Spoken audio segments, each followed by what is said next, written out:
Greetings fellow gamers, and welcome to this brand new installment of KnowledgeUp. And what a time to be a fan of old school gaming, huh? In the past couple of years, we've seen many franchises that seem to have been lost and forgotten make a triumphant comeback onto the world of gaming, finally recapturing the essence of what had made them great in the first place.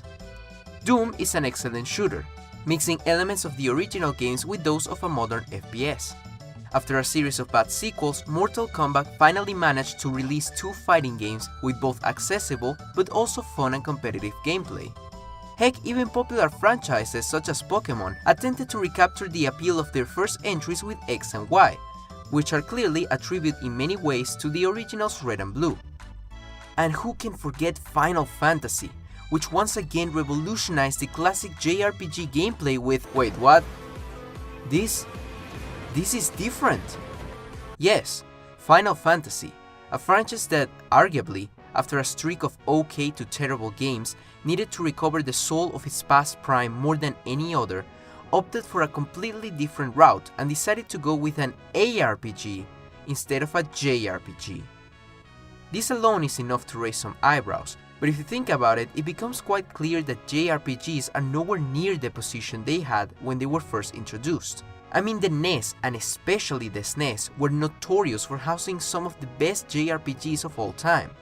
From Chrono Trigger, to Dragon Quest, to Earthbound, to, well, the 6 original Final Fantasy games. And yet, in present times, there's not a single series in the genre even close to the success and recognition that all of those games received. Heck, from the sagas I just mentioned, Chrono Trigger never really continued and we're still waiting for a freaking Mother 3 US release. But that's not it! Even the recently announced remake of Final Fantasy VII was shown in its trailer to have an ARPG gameplay, very reminiscent of that of the Kingdom Hearts games. That is a huge statement. Why? Well, because it's Final Fantasy VII. The game is already vastly popular and has a huge fanbase, so it was guaranteed to sell millions of copies anyway, even if it remained unchanged. And still, Square Enix felt the need to ditch the turn-based battle system even here, showing to not be willing to take absolutely any chances with it. And, as stated before, JRPGs in general are simply not as popular as they once were, not with companies and neither with consumers. So here is when I ask the question, is this style of gameplay simply outdated? I know for many this will be a crazy suggestion. How can something that is fun and entertaining become dull without changing in any way? And am I just telling fans of these games that they are wrong and that what they enjoy is actually boring and bad? Well, no, not at all. You see, classic Final Fantasy games right now are as fun and addictive as they ever were. What changed is not their worth or value, it's our willingness to play them. So, since I've already taken you to the era of the NES, allow me to take you a little bit further back, to the year 1974 to be exact, the release date of the world phenomenon Dungeons and Dragons. Now, for the few that haven't heard of this game, the very first sentence of its Wikipedia article pretty much sums it all up. It is a fantasy tabletop role-playing game, aka an RPG. That's right, this game can be considered the grandfather of all other RPGs in the world, and trust me, it is highly addictive and fun. And yet, even though it's still pretty well known and played, it's nowhere near as popular as it once was, and for most, video games seem to have substituted. But why? Well, in this case, the answer is a bit more evident. Convenience and effort. Needless to say, board games are not exactly wireless. If you want to play Dungeons and Dragons, you need to get all of your friends in the same location, and all of them must be willing and available to play for extended periods of time, as the game was pretty slow-paced. The game also requires a lot of thought and strategy, and it has quite a bit of rules you got to memorize, along with, of course, the dread of any form of fun in existence, math. The fact that it is a table game in itself also means that even setting it up is a hassle. You need the figures, notepads, pen and pencils for everyone, dices, and so on. And even though it may sound weird, the game is also based around imagination. You've got to immerse yourself in the experience to truly enjoy it. Some people would even go all the way and act out the events that happen as they play and how their characters would react to them. It didn't take time for people to reject the kind of commitment that Dungeons & Dragons requested from the get-go, to the point that some even felt attacked by the creators' implication that they had to go through all that work just to play a game. This is where the nerd stereotype was born. To accept the fact that you have to learn and think so much before playing a game was seen as pathetic and weird. Of course, addressing the reasons of this hatred would start another completely different and extensive argument that I'll just leave for another day. But for now, I can just sum it up like this. People hate what is different, and they feel threatened by change. So society quickly came to reject Dungeons & Dragons, and players of the game, even without realizing, were influenced by this feeling. Many of them switched to the next best thing, video games, specifically Final Fantasy. And here, my dear audience, is where I pose my theory. I believe that the recent decrease in popularity of the JRPG genre is just a case of history repeating itself. At first glance, the games do correct a lot of problems that people might have with Dungeons & Dragons. For example, the creativity side of things is completely gone, as the world building, the character creation, and the storytelling are all taken care of. Apart from this, the players are no longer required to learn the rules through manuals or extensive explanations, as the game itself acts as a failsafe that prevents its own laws to be broken, and so the player can experiment freely and learn at its own pace. And often the game teaches its own rules anyway in an easy and accessible way.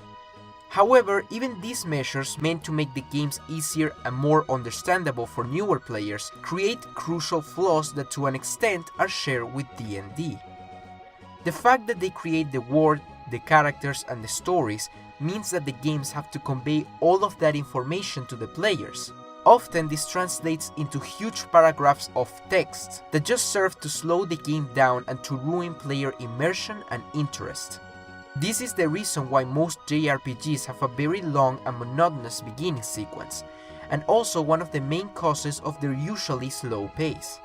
It is also important to remember that these games tend to be extremely linear and don't give the player any room to experiment or sidetrack. When introducing the player to its rules, it is in a JRPG's best interest to give a sense of progression, in order to make itself and its strategy-heavy combat system more accessible and comprehensive. However, this often means that the player will start out with a party of only 1 or 2 members, which usually know 1 of 2 attacks each. This, along with the naturally sluggish pace of turn-based combats, makes all enemy encounters dull and repetitive, as you just find yourself spamming your strongest attack over and over again throughout the majority of the early game.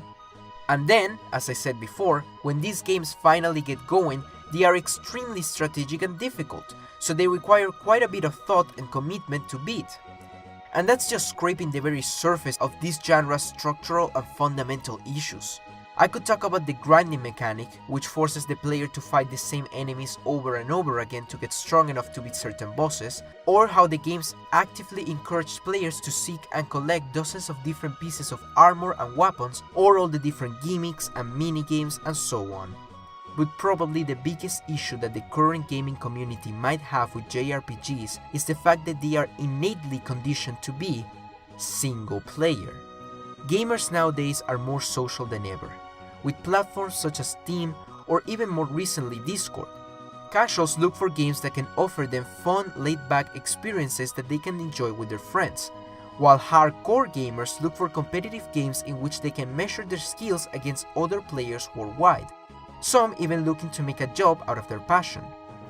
There is always a reward to the experience beyond the game itself, whether that would be making friends and spending time with them, or honing your skills and joining a competitive scene and community.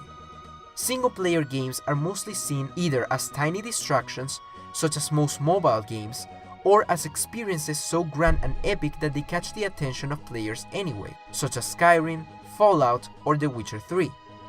Finally, you could argue that there's yet another kind of game that has spawned recently, with the rise of popularity of gameplays and playthroughs on platforms such as YouTube. The indie game based around a single gimmick. These are the kind of experiences that catch the attention of gamers instantly, and that are fun to watch and to talk about. Sadly, traditional JRPGs simply don't fall within any of these categories. They are single-player games that require great amounts of commitment and effort in order to traverse a set path, to experience a predetermined story, and to fight very difficult, repetitive, and slow battles against an AI. Now, I would like to conclude saying this. All of these quote-unquote flaws that I've mentioned throughout this video of both D&D and JRPGs are not really flaws at all.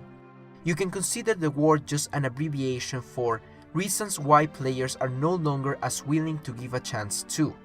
At the end of the day, JRPGs, or any other game for that matter, cannot be considered objectively bad. And heck, I personally regard Earthbound and Final Fantasy VI as absolute masterpieces. But it is also important to recognize, even if it's kind of sad to admit, that games and society are both constantly evolving and adapting to each other. Trends and preferences change, and eventually, some things are just left behind. It is quite possible that we might never see another great JRPG in the style of the old classics, and for that I think it's very important that we keep the memory of what once was. But hey, that's just my dumb opinion. At the end of the day, the true goal of these videos is to reach out and to hear the only true experts of the matter, which in this case would be you, the loyal fans of these games. So go right on ahead and type your opinion about this subject in the comments. Do you think that traditional JRPGs are truly outdated? And do you think there's a chance that we might see them making a brilliant comeback sometime in the future? I'm really interested to read what you think. Thank you so much for watching, and remember to keep your knowledge up!